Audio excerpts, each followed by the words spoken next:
Hey everyone, welcome to another edition of Behind the Hustle. I'm back with Zach Crockett, our Sunday editor. Zach, good to see you. Hey man, good to be back for another episode of Hustlers in Their Closets during quarantine. Is that where you are? You're literally stuck in your closet. It's the only quiet place I can find, so It's we're all crazy. making do in these times. I had this image of you. I always thought you lived out in the woods, like so like you go for these runs on these trails around your house, and I just had this picture of you secluded off somewhere quiet, but it's not that, I guess, huh? Yeah, it's every place has its ups and downs right now, so All right. Well, at least you found somewhere quiet. I doubt my yeah. place is going to be quiet, so forgive any interruptions that happen here. This week, you're doing a piece that's near and dear to my heart. I love to bake bread. I've done it for many years. My kids eat like a loaf of bread a day. My wife, thankfully, has taken up the habit of making a loaf of bread every day for us. She won't make more than one because it's like that one is just enough. But it's almost impossible to find flour now. People are crazy, mad, and excited to do this, and it's almost like we've returned to this agrarian culture. What's your story going to be about? What are you sort of? How are you approaching this? Yeah, this week we're doing a story on the meteoric rise of at-home bread baking. So, as you said, it's pretty much impossible to find flour, yeast, bread starter, even bread machines, bread pans. The entire bread economy has been shaken to its core by this influx of quarantined people looking for a new hobby. Um, so we're diving into some of the numbers behind that, using tools like Jungle Scout to look at increases in Amazon searches and sales volume of things like yeast. Looking, just utilizing basic tools like Google Trends. We talked to Red Star Yeast and King Arthur Flour, which are some of the oldest brands in the country, which are both facing immense shortages right now and supply chain issues. And we also ran a survey and heard from almost 1,000 hustle readers, war stories in the kitchen, a lot of gummy sourdough loaves, and also a lot of bread experts who have a lot of experience baking. Very cool. So one of the things you found was about the sort of reemergence of some of these bread making machines that had not been selling very well. And what was interesting about that? So the bread making machine was this thing that was rolled out in 1983, 1984. Um, it was marketed to be the next toaster, and for a while it did really well. About 3 or 4 or 5 million American households bought this bread making machine, um, and then it kind of just died out. It disappeared, and it's hasn't really sold well in the last few decades. Right now, during coronavirus, Cuisinart bread makers are just exploding in sales.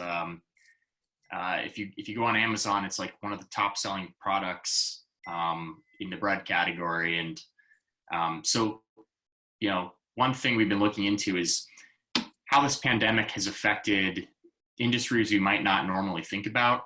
I think at this point, it's pretty obvious to everyone that there's this huge explosion in bread interest. The things you don't really think about are like these, the resurgence of these old weird machines like bread machines. Um, it's been kind of interesting to watch that happen. So you also talked to this little bakery called Mr. Holmes Bakehouse. And interestingly, when I was out in San Francisco, I'm based in the DC area, but I flew out to San Francisco probably 15 times last year and worked out of the office there where our headquarters is.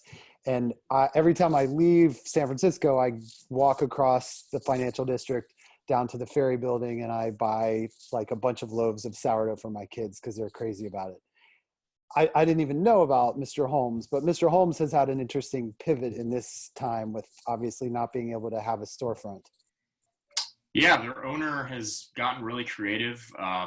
Bakeries all over the place are closed, and his solution, he had no e-commerce experience. really is an entrepreneur at heart, a true hustler kind of guy. Um, he decided to start selling bread starter kits online. So he leveraged his expertise in baking, took his team, which is full of skilled bakers and all kinds of culinary artisans, and basically used his warehouse, transformed his warehouse into kind of an ad hoc e-commerce operation where he's shipping out hundreds of these bread starter kits. You can buy them for like 25 bucks. They come with everything you need. And the average, bread novice like me can cook a loaf in a few days, bake a loaf in a few days. So it's really kind of a genius idea. And we're starting to see this adopted by a number of other small bakeries around the country. A number of people in our survey said they were doing similar things. Bakeries are selling loaves through Instagram, and they're finding all kinds of creative ways to keep themselves afloat during this during these shut-ins here. So do they sell a sourdough starter, or is it just a starter kit? So the one I bought is just like a white bread starter. There's a way to convert it into a sourdough starter kit, I think. But he's also rolling out, he has like a cookie baking kit that he's selling now. He's kind of expanding into some other areas. But it's like an immensely popular bakery. Their stuff is incredible. If you've ever been in San Francisco, and hopefully in the future, if you have a chance to try them out, they're really great. So they already have this like cult following, both at their retail location and on Instagram online. So they were able to kind of tap into that a bit.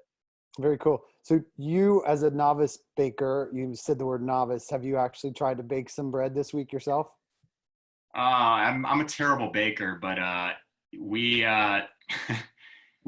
bought a kit from Mr. Holmes last week, and it's on day 2 of feeding right now. So you have to feed it for a few days. You feed it flour and water, let it incubate. Right now, he's sitting in the refrigerator, and gonna try baking him tonight. So his name's Pierpont. My girlfriend named him Pierpont. So Excellent. We'll see how it turns out. Well, that's good. I'm looking forward to reading your story, Zach, and I think it'll be a lot of fun to see sort of your take on the economics of the bread baking phenomenon that we're going through right now. So thanks for joining us again this week, Zach.